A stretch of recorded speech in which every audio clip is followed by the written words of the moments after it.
Welcome to this episode of Blended, Blessed, and Always a Mess. I'm Aric. And I'm Angie. We are married with a ton of kids. We have 6 kids total. He has 3 and I have 3. My name's Hallie and I love riding horses. I'm Lexi and I love agriculture. My name's Carter and I love eating. My name's Chase and I love lifting weights. My name's Summer and I love spending my parents' money. I'm Dane and I love baseball.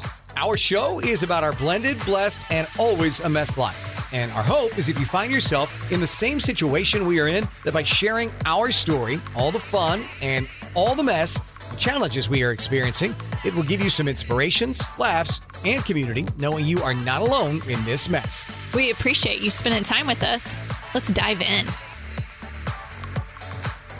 Welcome to this week's episode of Blended, Blessed, and Always a Mess. And really excited about it because I think this is an episode that will give you a better idea of what the overall purpose of this podcast is about. Now, we're 30 episodes in, so it's not like it's not obvious that we're trying to create community of families that are blending. But for us over the last week, it really came even more so into focus. And a big part of that was Angie helped to host a massive women's event for her company. And so we'll let her talk a little bit about that and what that did for the women that were involved, for her personally, and then how we can utilize that moving forward and create an even better and bigger sense of community with our listeners and with new blended families that come along the way. Because really, when we started this podcast, honey, the goal was to make sure other people know that they're not alone. And there's best way to do that is to build community. Yeah, I would say it was just a great reminder last week of our purpose. So I'll give you a little bit of backstory about this. We called it Grit with Grace event that we put on at my company. But, you know, we've talked a lot about our goals and how you and I are wired. And my Enneagram is achiever. It's number 3. So I am very much goal driven. I live for my list.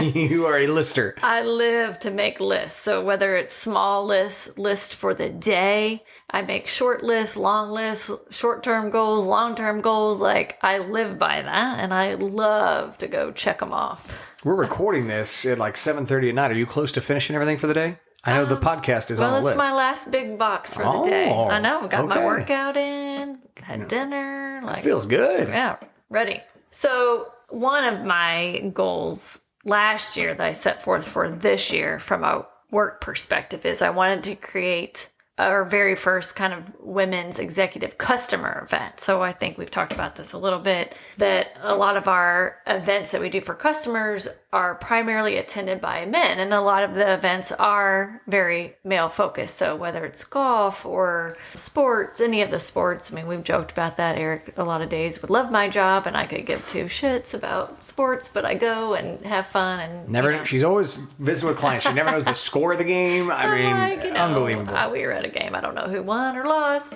And I'll be like, it's the greatest game of all time. What do you mean you don't know who won or lost? So, like, as women, a lot of our events, we go to them, we have fun, but like they don't fill our cup. And so I wanted to create a space for women to fill their cup and be able to create a network with our female customers. And so a lot of the things that we care about is being able to give back and be able to kind of pull a sister up, right? And be able to connect with each other and know that we're not alone in maybe a male-dominated field. So that was the purpose behind my 2023 goal. That's where I would say I feel valued, and that was also a lot of kind of our intent with the podcast as well, is to create that space to where we can connect and we can all share challenges and learn from each other. So last week, that goal was realized, and I will say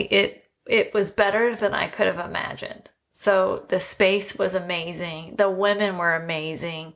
The conversation and the vibe, it was amazing event. So for people that don't know, and I've listened to you tell this story a few times, what about the space made it amazing? So one of the things that I wanted to make sure we created was not a conference room vibe. Not an auditorium. Building community. I wanted to create an intimate space where people felt comfortable and connected, and not this like large kind of auditorium conference sort of vibe. And so we had it at this super cool hotel, but we had the event space, checked all those boxes. It was beautiful. We had cool flower arrangements. And I mean, I'm not even doing it justice, but it was like every person that walked in was like, oh my gosh, this is so cool. We had a great like backdrop for photos with this light that said grit with grace, and let's be honest, bold colors, but dudes don't care about that. And most people listening have been to a work conference, right? We wanted it to be warm and inviting, and conferences type of things just typically aren't. They're not, right? You walk in and you're like, oh, where am I going to sit? I just kind of want to be left alone. This feels super open. And so I love that you created it in a way that made it so people would want to connect, because that's what we've talked about so many times is people crave a connection. Right. And that's also, again, I'm going to keep relaying this back to our podcast. I also want to create that space for our listeners too, where they feel comfortable to speak up, to ask questions, to share their feedback with us. And I think there's also a certain dialogue that lends itself to that as well. Like take down the barriers so people feel comfortable. So that's what we wanted in that space too. I love what you just said. What did you just say? Take down the barriers. So that people feel comfortable. Yeah, exactly. 3 years ago today, as we record this podcast, you and I went on our first date. Yeah, and 3 years ago today. Monthish of that was all about a woman that had built up so many barriers in her life and didn't want anyone to be close and connected to you.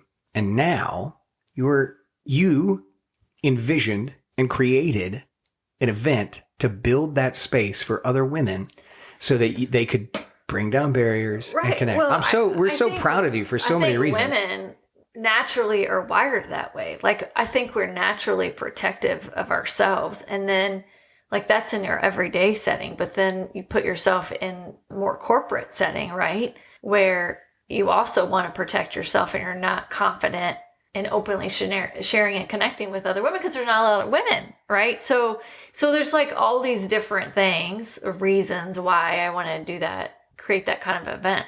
So the other big part of the event is we wanted to have an amazing speaker that would draw women in, like give them a reason to take time out of their crazy schedules and spend time with us. You brought in Oprah? Well, yeah, but she wasn't available. Oh, okay. Yeah. Okay. So we... Brene Brown. No, she's not available either. Yeah, I don't think we could afford either one of those. But yes, they were on the list. That type of vibe, that was the vibe that we wanted. So we spent a ton of time trying to find the perfect speaker. I mean, there are a ton of female speakers out there. A ton. But none of, like, when we were going through the list, there's a ton of websites. Even Brene Brown has her own network of people. And I mean, we looked at probably 15 people even on her list. And it was like, yeah, they'd be good. But I don't know. It just doesn't feel like that's the right person or that we could connect with. And then one day I came across Brooke Baldwin. And I read, so if she would ever listen to this podcast, I'm just going to apologize. I didn't 100% know who she was. But now you're like pseudo besties. I mean, I feel like that we're connected. Yeah. But so I read her bio and I'm like, oh, okay. Yep. She's working in a, male dominated space because she was a CNN reporter for 10 plus years. But she wrote a book that had just come out called Huddle. And it's more about the power of women coming together and leaning on each other. Right. And so I'm like, okay. Now I'm feeling good about this. Like, this is the type of speaker because that's what we want to create. We want women to connect with each other and come together. So we reached out to her coordinator, whatever you call it. Agent, maybe. I don't know. Handler. Sure. We reached out to her handler. If we're ever popular enough that we need a handler, I don't know. Yeah. Goals. And she was available and interested. So we were super excited. We felt like it was the right fit. It actually wasn't until we met with her virtually to kind of talk more about the event and the why that we're like, holy shit, this is totally our person. And talking about creating that space for women to be open and share, Brooke just immediately creates that vibe. So she gets on the call and hair in a ponytail, no makeup. I wouldn't get on a work call without makeup because I more feel like I have to look a certain way, right? Like I think a lot of women are wired that way. But when you see someone else show up in a different way, you're like, oh, damn, like that's freaking awesome. That's awesome. And she's like, here, this is who I am. Like normal person, but has done amazing things, but very real, authentic, just all of that. So that was our first kind of initial experience with her. And she was super excited about the event and was like, you know what, whatever you ladies need me to do, I'll hang out with your guest. I'll do whatever it takes. And so, I mean, that whole experience of bringing women together, I can't describe how empowering it was. So you were on like a 5-day high from this event. Oh my gosh. I'm still on a high from it because that's what fuels me. Like it fuels me to be able to create space for other women. Same with the podcast. Like it fuels me to create space for other blended families and know that like, hey, we're all in this together and this shit is hard and we're here for it. And let's create a huddle to bring everybody together and help each other out. So the event happened. I mean, the vibe, the energy. Brooke met a coworker and I for breakfast that morning, and we had just amazing conversations around our stories. I shared like the blended family, the podcast, and the more we talked, the more it also helped me understand my why and why I'm super passionate about women as well. But it reminded me, and talking about the huddle and why she wrote that book is like our why for our podcast. And bring families together. I mean, create that community. Yeah, it's so cool. So, yeah, and then the event was a huge success. Everybody loved it. Brooke was amazing. Sat at our table, like participated before the event. After, she personalized a book, signed a book, and wrote a message in it for every one of our customers. We probably had 40 some customers there, spent time with them. Like, it wasn't a typical meet and greet cattle call where she was, what's your name, sign, get out of my way. She was spent visiting so much time. And then she even ran out of time, and she had another group of ladies that she was meeting up with that night. And she literally took like 20 some books with her back to her room and said, I'll sign these later and I will have them in my room and you ladies can come and get them the next morning. She had to leave super early. Just amazing vibe. Yeah, and I think, as she did that, I mean, every single person there relayed a positive message from the event. She had a big part in that and really talked about building women up, right? Because that's just it, right? For so many years in the workplace, women are fighting for a seat at the table. And she's talking about building your own table, which is what we can do with blended families, I think. Yeah, I feel like, you ladies, correct me if I'm wrong or send me your thoughts after this podcast, but it's almost like there's a sense of relief. Like, I feel like when you experience these challenges in life, when someone else has went through that same challenge, there's a little bit of relief in knowing that you're not alone. I don't want to use the Me Too hashtag. It's not about that, but I understand why the Me Too hashtag happened, but there is like a sense of, I think if you've lost a loved one, when you connect with another family that's lost a loved one, like you feel like, okay, someone else understands, right? And so I feel like it's the same thing with... There's a medical diagnosis and you find a community of people that has the same thing. It's that sort of relief and power in knowing it's a pool. So there's a relief that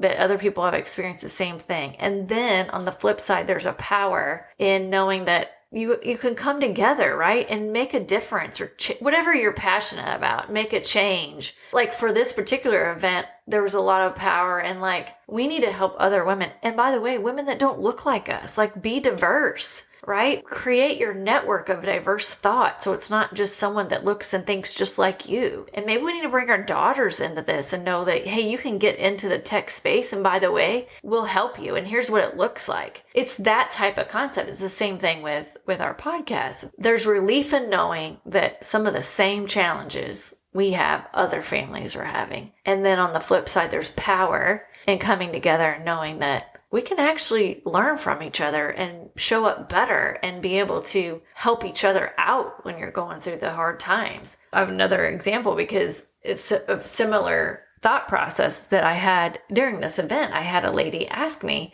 did you travel a lot when your kids were young? And how did you handle that? And I said, yeah, I did. Not when they were little, but, I've been doing this job for 7 years. And, they would make the twins, they were 7. 6 and 7. 6 yeah. and 7 years old. Yeah, that's challenging. I feel like my situation at the time was a little bit different because I was divorced. So when I was traveling, that would be the time they would go to their dads, right? So I wasn't in a relationship where I really had to work on my communication around travel. But the reason why she had asked me that was because a female had shared with her that she should avoid traveling, having a job that she has to travel for, because it could lead to divorce, because that's why she got divorced. And so it made me sad initially that someone had kind of tried to squash her goals a little bit. But then, I was also super appreciative that she reached out to me and we're creating this huddle, right? That she feels open to ask me my thoughts around that. And so I just told her, like, listen, there's challenges in every relationship. And yes, if one is traveling and the other one is not, then you do have to make sure that you are over communicating and that you're all on the same page, because you can get sideways initially. We've discussed right? it. It's been a challenge in 2022 for us with your travel being as busy as it has been. And so we're working on it. Right. And so, but like that could go for any situation. For like sure. You could be super stressed with your job and you're not traveling, but like if you're not communicating with your husband, you're both are supportive of each other, then yes, it can get sideways. On the flip side, I also share with her, if you and your partner have a solid relationship and you are both supportive and you could communicate very well, there's no reason why you shouldn't be able to travel for work. I'm going to just real quick pit stop us on that thought, because I just yesterday read an article that new research says that why most people end up unhappy in a marriage, start nitpicking the other person, is actually because they have something going on, a stressor at work, a stressor at their job. And rather than know how to deal with the stress or communicate the stress with their significant other, they then begin to notice all the flaws in their significant other. And so then they just become annoyed with their significant other. And then that breaks down the communication even more. And you end up with multiple problems that way. So you saying that just reminded me, I literally just read an article on that yesterday. I could totally see that. I mean, that's where you have to communicate. Like, hey, I am stressing at work and I need to take a moment, right? Like, or I need a little bit of time. It's not you. Right. So it's those type of things that are super critical, but it shouldn't hold you back from if you're super passionate about a particular job. And by the way, it might have travel. I also shared on the flip side of all that, it's hard. It's hard balancing being a mom and career focused and all the things. But I also want my daughters to see what their mom can do. You're a rock star, superwoman. So that's the other caveat to that. It's like, okay, it can be really hard right now in the moment. But like if you look long term, what do you want? What do you want and what do you need out of your job? And what do you want to show your kids? Especially, I think, for women, because it's not the traditional model. And it comes back to growth mindset. Yes, and I would beg to challenge people that I'm guessing guys don't get that same. Does another guy say, hey, bud, you probably shouldn't travel too much with your job because it might end up in divorce? I don't know. I don't think I've heard that. I don't think that men get the same sort of vibe. So I'm all about girl power. You won't catch me saying, hey, I'm golfing this weekend. What do you mean? I go every weekend. Yeah. I got Monday Night League. Yeah. We're headed to the ball game again this weekend. No? Your wife don't let you go? Sorry. Yeah, you're not gonna catch me telling another female to squash their goals. Yeah. No, I mean, I love it. But that, to me, okay, so full circle. I know I went down a rabbit hole there for a second, but that's the power of the huddle, of being able to share, like, hey, I have this experience, or this is what I'm hearing. Hey, ladies that are in the same situation, like, what do you experience, and how can you help me make sure that I'm, thinking about all aspects? I mean, we're so proud of what you did this week. And one of the things that we did to bring it back to our family is it was very clear to me, because Angie and I share our goals at the beginning of the year. And even when we recap goals on a podcast episode a couple of months back, we talked about the fact this was one of the goals.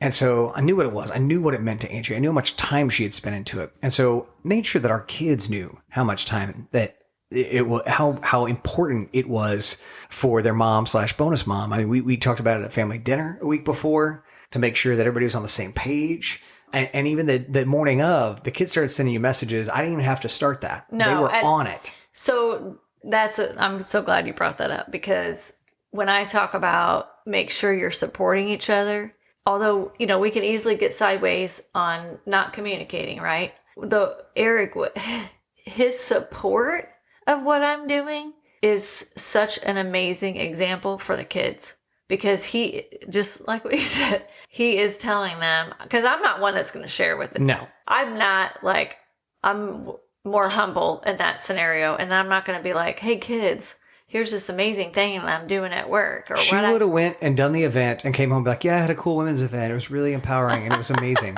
And that would have been all there was. And the kids would have never known how much it actually meant to her and all that she had done. So a little bit counterintuitive of what you were just saying you want to show your daughters, because you would have let them know what it was, but they would have never understood the impact that this event meant to you and what it was having on you and what you were creating, which shows them then what they have the ability to create.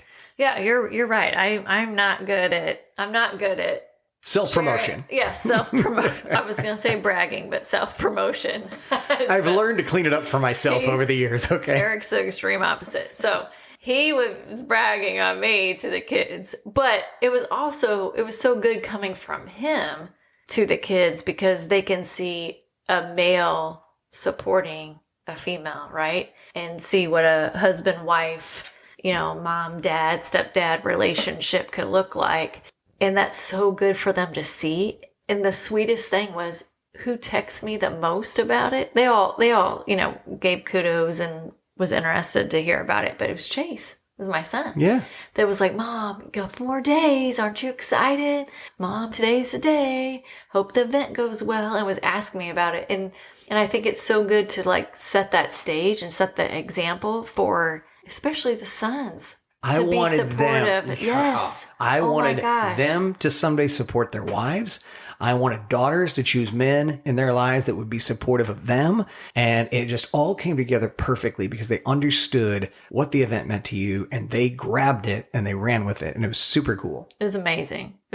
So, it's just another example of how you can show your kids what good looks like, even when blended families are hard. Yeah. Yeah. Even when blended families are hard. And so what I think you take away from that is, one, we're trying to build this huddle of blended families because we've talked about, when we did the book review months back, the nuclear family is what we've all been taught, right? That's what it came out of the 50s, the 1950s. The nuclear family is what you should have. Husband, wife, boy and a girl, dog and a cat, white picket fence, yada, yada, yada. That's not the world we live in now. And it's not going back to that world, right? With the divorce rate the way it is, here's where we're at. So how do we create this community that we do that? In the meantime, how do we not only create that community, but it's a healthy one for our children to grow up? And that when we do blend families, we're teaching them bonus parents love each other very much. They love you very much. And this is what we hope for you to have someday, is to learn to be supportive of your significant other and their siblings, right? Because we've talked about this and we want this to be something where if Summer's got a big soccer tournament, or Dane's got a big baseball tournament, or Carter's got football, or any of the kids, right? Just those are the ones on top of my mind because they've all had those recently. That the kids are supporting each other and building each other up in those moments. And that's the kind of huddle that we try to create first in the home and then bring it to all the listeners of the podcast and the people that reach out to us. Yeah, little things. We have a Snapchat group going all the time with the kids. And they're all so busy. So we're always like sharing that space. Like Carter was in the newspaper for football, and actually Carter shared it. Which is odd for him. He shared it on the Snapchat, and so everybody was like, way to go, that's awesome. And so it's a way that we can all be a team and lift each other up, because at the end of the day, that's what everybody wants. They want to feel like they're a part of something, and they want to know that they have people rooting them on. There's power in that, and a sense of relief too. And the other thing I just want to go back to that we've talked about on this podcast from the very first time we talked about blending this family in your birthday dinner last night. We celebrated Angie's birthday over the weekend. We went to Cabo. Level 45. It was a fun trip. She's beautiful. You are the most beautiful 45-year-old. But then we got home, and so we had a big dinner with the kids last night. And as we went around and we stole from the podcast is leading our life because we stole from Lynn Roush, who was on for a couple of episodes, that they have a family tradition now where at birthdays, everyone acknowledges something they love or that person has brought into their lives. And so everybody talked about it. One of the things that was a recurring theme was how the kids have always felt. I wish we would have recorded it. Oh my gosh. It's like in the moment. You're just paying attention, listening to what everybody says, but then that moment's like gone. And I'm like, I wish I would have recorded it. We should remember that next time. We need to record it each time so that individual can replay it. That's cool. That's a great idea. Well, so the recurring theme last time was that the kids have always felt like you have always loved my kids as much as theirs. And I've always tried to do that for your kids. And that's just so powerful when you're blending your family. If you're not treating all the kids the same, they're going to fight. They're not going to come together and cheer each other on. It's a non-negotiable. It's non-negotiable. They will not cheer each other on and build a team. They will not feel like a team. Mm-hmm. I mean, what team feels like a team when one player is elevated to one level and the other one's on the bottom? And I'm not talking, I get it. They're Michael Jordan versus Steve Kerr. Those are two different ball players, but they were part of a team because they found the common ground. They knew what they were doing. In your home, everybody's got to be treated equally to do that. And I can say that because Michael Jordan and Steve Kerr ran the same amount of laps at practice. They shot the same amount of shots. That's where I'm going with that, is that even though there's different skill levels for players, as long as everyone's getting the same thing, doing the same thing, being treated the same way, they'll play on the same team. No, it was super special, but it was obvious that your kids, what they shared was that they feel like that I love and treat them the same as my kids. And that's 3 years into this. Right. I mean, so that's amazing. Well, it would break my heart if they thought otherwise. Oh, yeah. I mean, and we have different relationships. I have different relationships with each one of your kiddos. Yeah, they have different needs and they have different personalities. But that's what building the huddle is. And so you can do it with females. You can do it in different situations, but that's what we want to build in this blended, blessed, and always a mess community. And so if you're listening for the first time or if you've listened to all 30 episodes, we are so grateful that you're a part of it and help us build a huddle. I mean, if we're not doing something right, let us know what you think. Yeah, I would just encourage you too. We've got our Facebook page out there. It's Blend and Bless, Always a Mess. We have Instagram with the same name. Message us, post a question out there. Questions are good. And let everybody weigh in. Let's create conversation out there. I would also say if you are enjoying listening to our podcast, rate us on Apple and Spotify too. That always helps as well. But reach out. Let's have open dialogue around the challenges that we're all facing. Yeah, you are not alone in this mess. I mean, we say that all the time, and we don't want to be alone in it either. Right? No, it's better to have a huddle. That's right. So that was the point of today's episode, and really just so glad that you could do that event because it sounds like that event is only going to get bigger from here on out. So you're going to be doing that with women in the workforce, and that's so incredible. And we are so proud of you and our family. I mean, you're just you're a rock star, and we're so proud. Thank you. Anything else? It definitely filled my cup. Yeah. For sure. And yeah, it's just something I'm passionate about is helping other people, whether it's the blended families or it's just women in general. Well, thank you for all you do for our family. And thank you for being a part of our huddle, our blended family huddle that we're trying to create. Super Thanks, grateful. Brooke. Yes. Yeah. Go check out her book. It's an awesome book. It's got amazing stories and just a true inspiration of what people are accomplishing in the world. Brooke Baldwin, The Huddle. Thank you guys for listening to this week's episode of Blended, Blessed, and Always a Mess. We hope you have a wonderful week. We look forward to talking with you next week. God bless. Thank you for listening to Blended, Blessed, and Always a Mess. Follow us on Facebook, Instagram, and at blendedblessedalwaysamess.com. Reach out to us on any of our social channels. We would love to hear from you. Have a great week.